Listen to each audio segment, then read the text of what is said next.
Hello my fellow primates, welcome to another video. My name is Brandon and today's video is all about the MazdaSpeed and why you should buy one. So this is a second gen MazdaSpeed referred to enthusiast as the NB. This one is extra special because this is the MazdaSpeed edition, which comes factory turbocharged. But to understand the full story, we need to get you guys up to speed. Love you, James Pumphrey.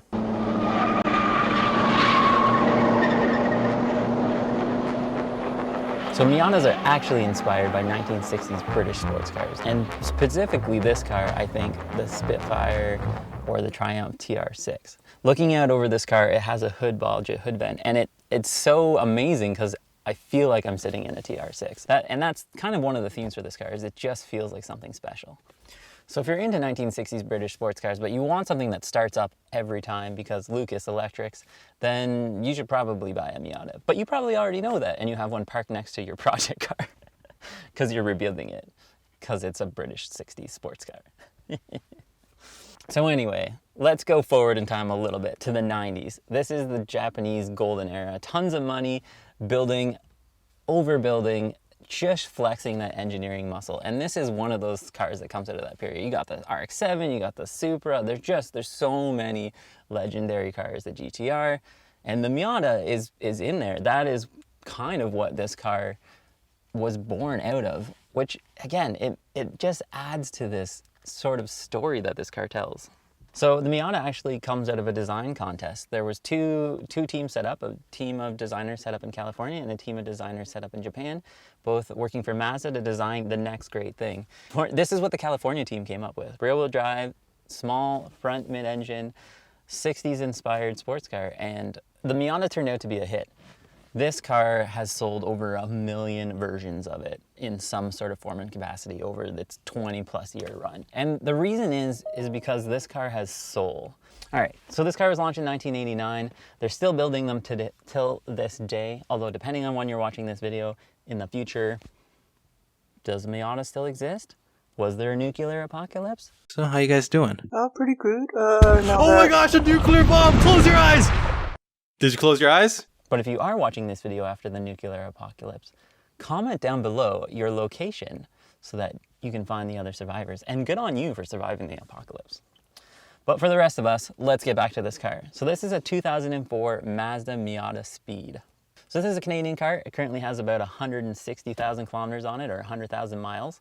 It's in immaculate shape, and it's red. So MazdaSpeed is sort of like AMG to Mercedes, or SRT to Dodge, or Copo to Chevrolet, if you want to put it in there. It's the performance division. It started out as a separate company. It originally was building race cars and stuff. They were using Mazdas. They got really good at it. They got a lot of attention. They won some stuff. They got bought out by Mazda, blah, blah, blah. Mazda started using them to tune factory cars, which means, among other things, turbocharging. So I'm going to try and go through the things. If there are things I've missed, comment below. I want to get the information out there for everyone. You can see there's an intercooler on the front of this thing peeking out, which is probably the biggest giveaway that this thing is turbocharged. But it's got hardened pistons. It's got different rods. The motor's built to sort of handle the power. You can definitely run more boost on these than they're running factory. This one is running factory boost levels. It hasn't been modified really in any way. It's just a clean example. This one is making 178 horsepower, which is 25% more than stock. So you can tell. Car has a crazy amount of turbo lag. The turbo kicks in at like 4,500 to 5,000 RPM and runs, up to 6,500. One of the super special things about this car is the way the car drives and the way it makes you feel when you drive it.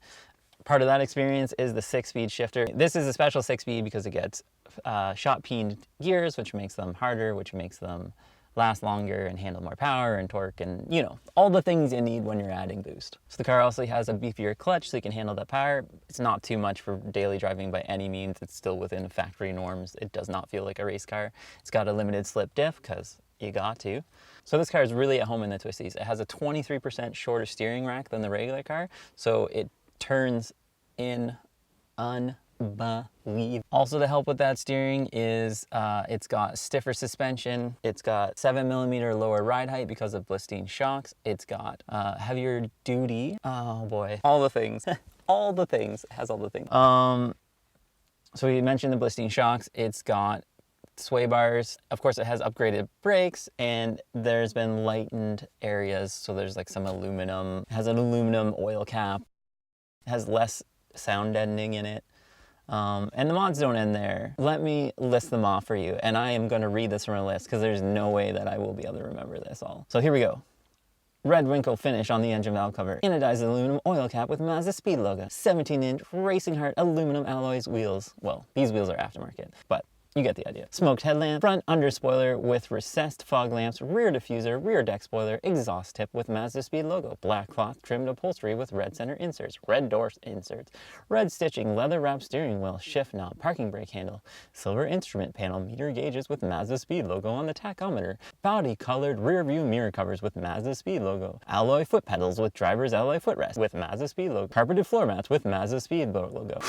There it is. All those things could be yours for the low, low price of whatever it costs to get this car versus the regular one. But getting to the price is one of the things we're going to talk about in this video, and one of the reasons why you should probably think about buying this car. These things are rare. This is a Canadian car.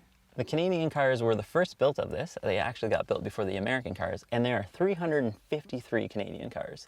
You can tell some of the difference between the early cars and the late cars because the earlier cars have these red insert seats, whereas later cars have leather, and then also the mats are all carpet on the earliest ones, and they have a sort of a leather insert on the top of them in the later cars. But speaking of numbers, so for the Canadian market they made 353, for the US market they made 5,482. There were plans to make a few thousand more, but the factory where they were building them caught on fire and they lost all the tooling. A huge fire, plant number 1 in Hiroshima on December 14th, 2005, that put an end to production early, and there are just a limited number of them, which makes them extra rare and kind of cooler, in my opinion.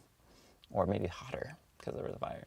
Oh, that's a bad dad joke. So another interesting fact, again, we mentioned the 44 cars that came to Canada first that were produced in the early of 2004.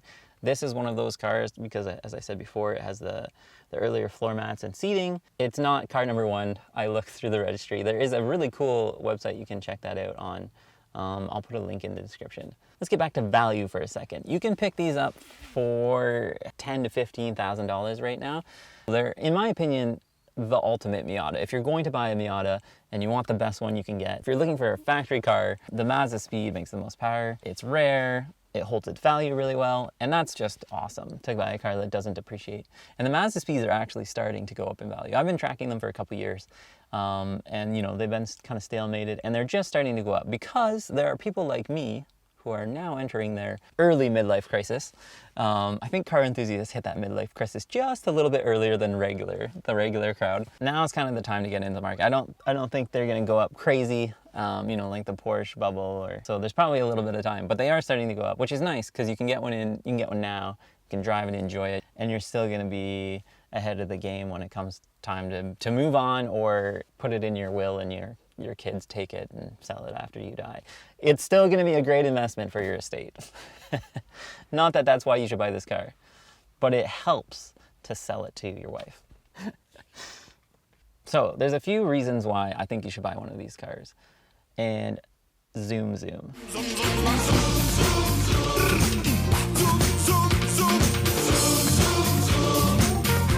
The biggest reason, I think the biggest reason, comes down to the weight. This car weighs 2,358 pounds. The BMW, in comparison, weighs 3,500 pounds. Like 1,000 pounds more.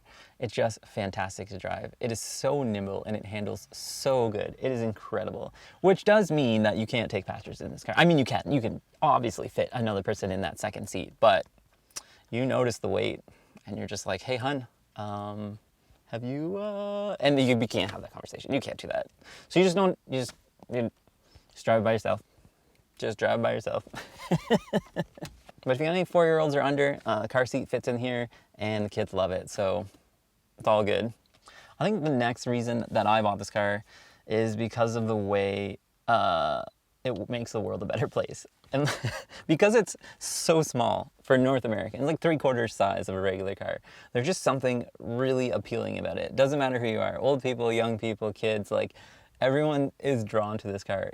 Perhaps it's just because it's a red, you know, sports car with the roof down, and after a cold winter, seeing this thing just driving by just makes you smile because you're like, yes, summer is real and it is here and I want to enjoy it. It turns heads and it gets people looking and just smiling everywhere you go. And it's nice to be smiled at and to smile back at people. And I think that cars that bring smiles into the world and make it a better place are just worth owning and driving.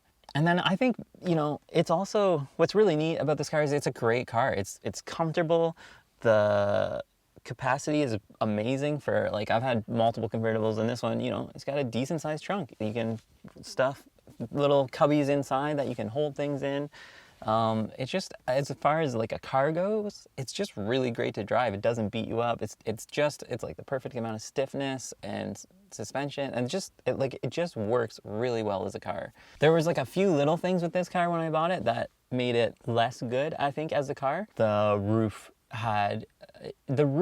it made a ton of noise when the roof was up. You could just hear the air spilling over it. I added some washers to the clips for the roof, and it pulls the roof down just a little bit more, about just a couple mils, like 1/8 of an inch, and it just tightened everything up and made it quiet in here. There was heat coming up through like the shifter area, and it just, with the roof up, the car was like a little bit miserable because it was hot. And then I replaced the shifter boot on this car, just the rubber piece, so it instead of there being a convectional oven that pulls heat up from the engine and transmission into the car, now it just keeps going by because there isn't an air leak there, and suddenly the car's not hot inside to drive. So just like making the car comfortable to be in, it's fantastic. It just really is fantastic. I can't say that enough. Which brings me to my last point. I need to sell this car.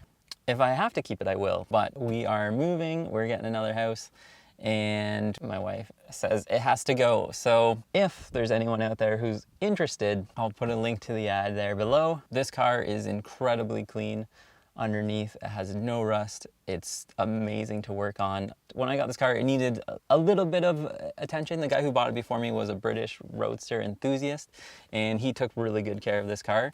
And like, everything from an aesthetic point of view was just sort of immaculate. The paint was like, it lived inside. It never saw winter or salt, and it just was amazingly maintained. This car has been undercoated and sprayed every spring by the guy who owned it before. Just cause, I don't know, he was worried about rust, I guess. Gonna miss it. You know, if it doesn't sell, it's not the end of the world, really. I have plans, so we'll see. There may be more videos of this car to come. But in the meantime, thank you guys for watching. If you like this video, go watch 2 more. If you're interested in checking out the car, click on the link, take a look at the price. There'll be more pictures of it. And if you got a MazdaSpeed, love to hear from you and what you think of yours and stuff. There's a great community for these things. They really are kind of rare, and the people that have them are kind of in the know. But yeah. Anywho, see you in the next one. What, Donnie? What, Donnie?